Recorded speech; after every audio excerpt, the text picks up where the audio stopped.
Hey everybody, welcome back to another Tuesday's Tech Talk. There's a couple of things I want to share with you guys before we really get into this week's episode. One, thank you everyone for tuning in and watching all these videos. The view count has really skyrocketed, and Ron at New Record Day, who does the editing of all these videos for us and puts them up on his page, benefits from the fact that all you guys are tuning in. The folks at YouTube throw in little commercials now because the counts are getting high, and you'll possibly see a little commercial sometime during the video, and if you do, just let it play. I know the tendency is to want to just reach up there and click skip, but if you let it play for however many seconds commercial is, then Ron receives some monetary reimbursement from YouTube for every time those commercials run, and it helps cover the cost of everything involved in doing this. And plus the guy just had twins, so help him out a little bit there, folks. And the second thing I want to talk to you about is the up and coming videos that I have planned. I want to kind of give you a heads up on some things that I want to do. I want to walk you guys through the build process of a pair of speakers from design to completion.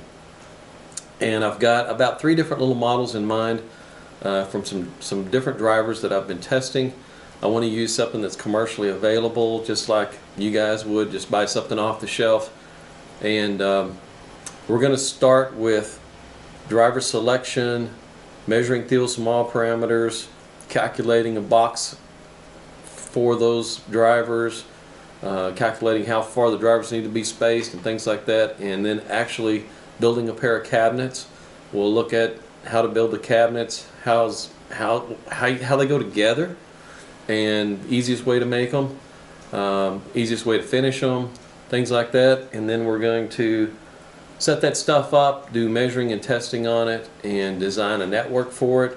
I'm going to let you in on the whole design process and let you then see how to assemble those networks and install them into the speaker, build out a completed pair, and then maybe hear the speakers. And we've got, like I said, there's 3 models in mind that I want to do that with, so that may take up a lot of episodes, but hopefully it'll really help you guys that are trying to learn to do this stuff for yourself if you watch me go through the whole process. And maybe there's parts of the process that we can help you with when you get to those points as well.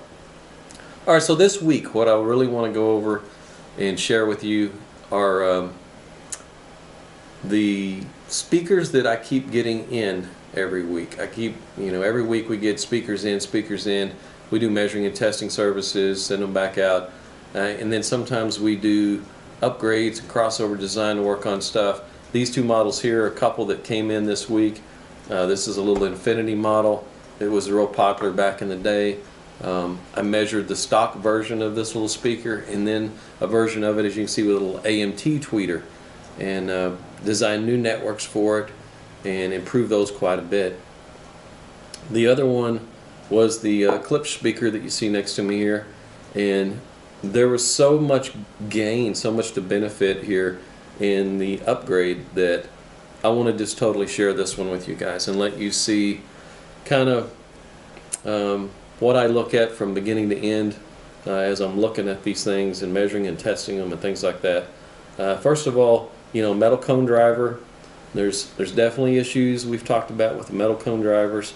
The Klipsch horn loads the tweeter, which sometimes makes it a little forward or a little bright, and those are kind of some of the cons about it. The cabinet is really cheaply made. There is no damping, no bracing, very little damping in it, as you can hear. Very hollow. That's another issue with the speakers. And on the back you see the little clips that clip onto the binding posts that your signal's passing through. I'm sure these are, I don't know, made of tin. They look pretty, they coat them in gold, but not something you want in your signal path. Nice port that they put on the back of it. It's a flared port. It was tuned properly. There were good attributes about this little speaker, and it made me feel like, wow, there's a lot to gain here. So I'm going to have Ron pop up some of the measured responses on the speaker. I'm going to look at them here in paper so I can kind of follow along with you guys on them. First one I'm going to have him put up is the measured frequency response of the speaker, and you'll notice it's a little ruffle around the bottom. It's got a little bit of a dipped area, and the tweeter end is up a little hot. You know, it's a little more aggressive on the big end, which corresponds with what you hear about the speaker from most people. They say the speaker's a little forward, or it's a little bright, it's a little in your face. They've kind of voiced it that way. You know, it's just a little slightly hot across the top end. Next one I want you to look at is the crossover response. And as you see, the woofer has a little bit of a peaked area around 600 or 700 hertz and drops off pretty sharply, rolling into the tweeter's response. It also drops off pretty sharply. And there's a little bit of a dipped area between. And if you look at the way they're cascading into each other, you can see they're not really in phase very well at the crossover point. Not a perfect phase relationship there. So not the best as far as time arrival of one signal versus the other. So that was an issue. The other issue, as you start going up with the microphone, in other words, as you start moving up, or as your ear is higher than tweeter level, that dipped area at the crossover point gets deeper. You can see that in the vertical off-axis measurements.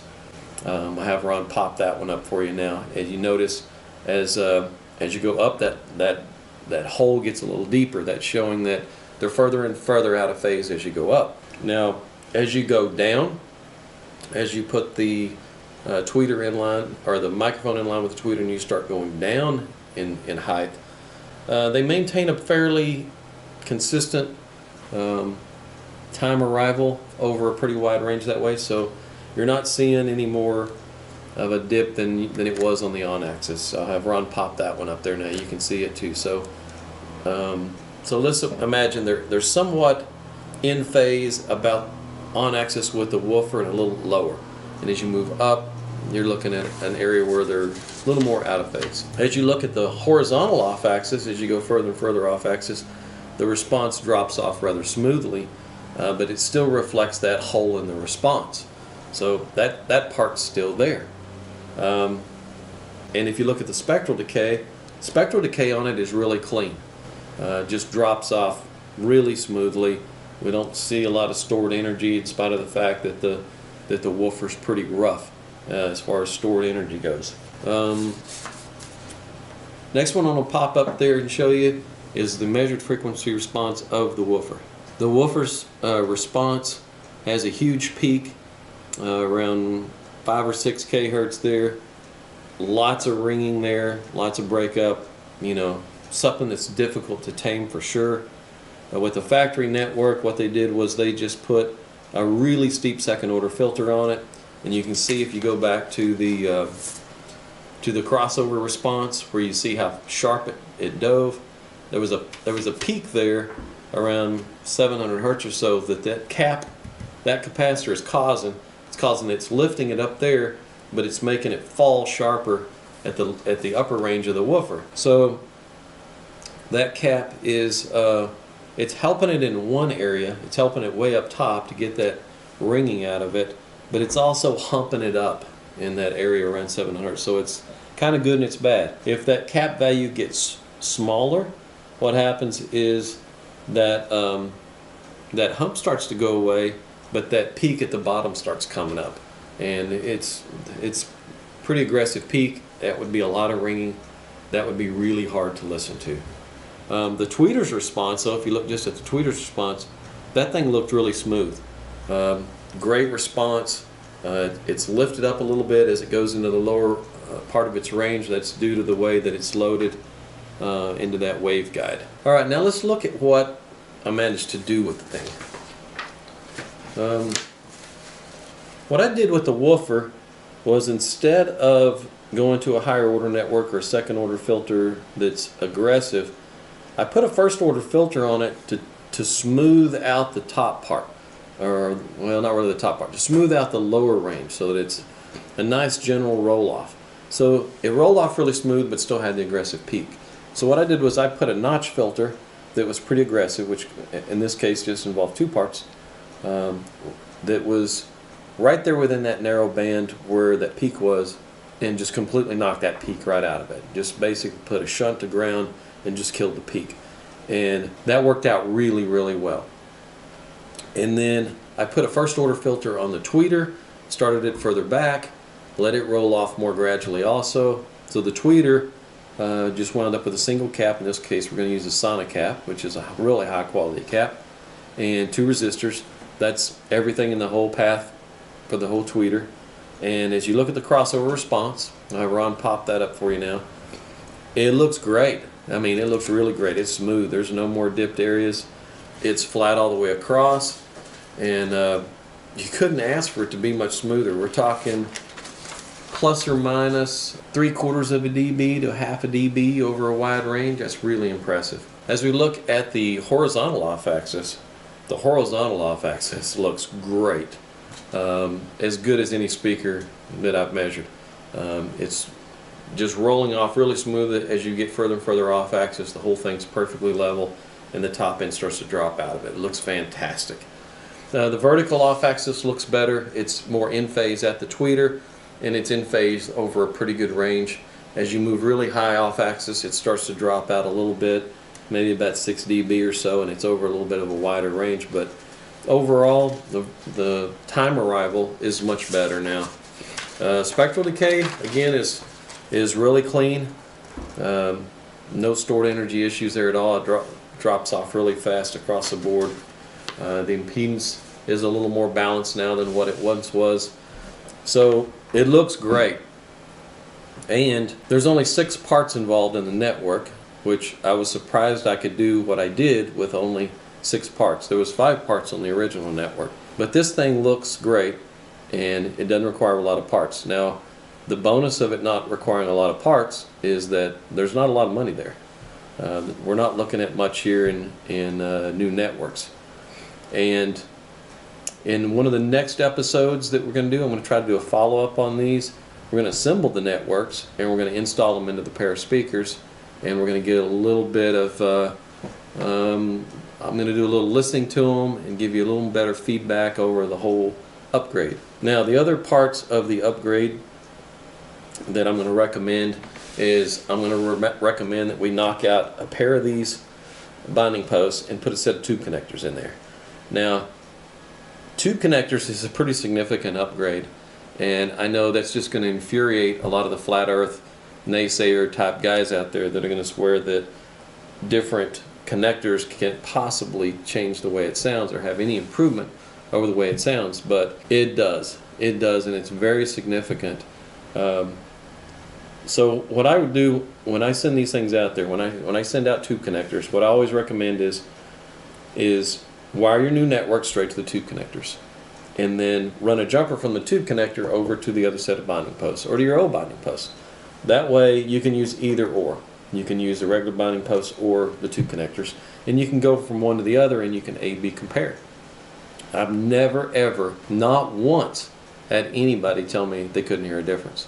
In fact, I always get an email or a phone call back saying, I can't believe how much difference there is in the sound of these connectors. It's such a clarity across the board. It's like you lifted a blanket off the speaker and it's just clearer across the board. I hear it every single time. So trust me, it's different. So what's different about the tube connector? Well, the male end, the end that you put your speaker cable in, is hollow all the way to the tip. So your external speaker wire goes all the way to the tip. Then it plugs in to the tube connector, which is a solid copper tube that's hollow, and your internal speaker wire connects on this end. So what you wind up with is external speaker wire, internal speaker wire, tip to tip, surrounded by a copper tube. So it's low mass and puts a lot less in the signal path, and the quality of the sound is phenomenal compared to, especially a cheap binding post like this. The cheaper the binding posts that you're replacing, the bigger the difference in sound. It's just tremendous how much better it sounds. I know it sounds a little bit like a commercial, But guys, it's worth it on an upgrade like this to throw in a set of tube connectors. It's just too much of an improvement. You can, if you want to do something with it, you just want to order the parts for these things and leave the same connectors on, because you just can't believe that a connector can make a difference. That's not a problem. We'll sell you everything you need to upgrade the parts, and you can leave the same connectors on there. But I'm telling you, it's a big improvement. So I recommend that for these. Besides, you're not spending much on the crossover parts to begin with. And then I'm going to recommend lining them with no-res. Now the no-res is going to attack that thing right there. It's going to knock that resonance out of there. It's going to tighten up the bass response. It's going to clean up the lower vocals. It's just going to have a much smoother and better sound, you know, through that whole lower range when you take away all the resonances of the panel. So I'm going to put a little package together for you guys. I know there's a lot of these out there, so if you're watching, you want to upgrade them. It's not going to be very much money. We're going to change the connectors on the back, put in a new crossover. We're going to point-to-point wire it with better quality wire, line it with some no-res, and I'm going to bet the improvement is very significant. And I know a lot of you guys out there think, man, that just can't be. I mean, all these engineers and these people that are working for this big company, surely what they did and engineered there has to be the way that it should be, the way they want it, the way it's supposed to be. That's the best it can get. No, not really. There's always room for improvement on these things. Do I think I can make it better? Yeah, I do. I mean, I do this every day. Stuff's just coming through here, measure, test, design new networks. And yeah, I can make it better. I've shown on the measurements how much smoother it measures, and with higher quality parts, I can guarantee that these higher quality parts, these air core inductor is going to sound better than this iron core inductor, and this larger gauge air core inductor is going to be better than this dental floss gauge inductor.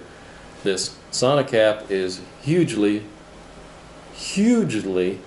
better quality than the electrolytic cap that was on this thing, and the little mylar cap that they put on it. The sandcast resistors are about, those are like the 12-cent variety, versus these are Mills resistors. So across the board, it's big, and this is on an inexpensive single layer circuit board, whereas we're going to recommend that you point-to-point wire this stuff, so none of that's in the signal path at all. No more of these things. So big improvement. I'll get some totals on this stuff, and I'll make it available. We're going to follow up next week with assembly of this stuff and finish putting it together, and maybe I'll have a little more information about some of the stuff that's coming up in the future, so you guys can keep up with it. And again, if you have questions, drop them in the comments section.